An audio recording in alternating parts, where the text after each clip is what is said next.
అండి అందరికీ నమస్కారం ఫ్రెండ్స్, బాగున్నారా? మేము కూడా చాలా బాగున్నామండి.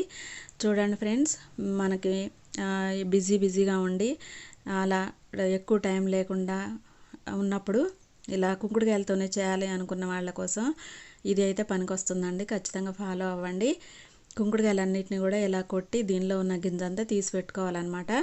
ఒకవేళ మనం ఎక్కువ కాయలు కనుక ఉన్నాయనుకోండి, ఒక 5-6 కేజీల కాయలు ఉంటే కాయలన్నిటిని కొట్టుకొని లోపల గింజంతా తీసి చక్కగా అప్పుడప్పుడు ఎండలో పెట్టుకుంటే మనకి 1-2 సంవత్సరాలు అయినా కూడా స్టోరేజ్ అలాగే ఉంటాయన్నమాట. ఈ కాయలు కూడా సంవత్సరం క్రితం ఫ్రెండ్స్, ఇవన్నీ నాటుకాయలు అనమాట. మాకు తెలిసిన తాతయ్య ఇచ్చాడు. ఇదిగోండి కాయలను కొట్టుకున్నా. మాకు షాంపూ అయిపోయింది ఫ్రెండ్స్ ఇంట్లోది, హెర్బల్ది. అందుకోసమని నేను ఇలా తయారు చేసుకుంటున్నాను. ఈ కాయలన్నీ కూడా కొట్టుకొని తర్వాత ఒకసారి కడుక్కోవాలి ఫ్రెండ్స్, ఎందుకంటే సంవత్సరం క్రితం కదా, ఏమన్నా దుమ్ము ధూళి కనుక ఉంటే పోతాయి అన్నమాట.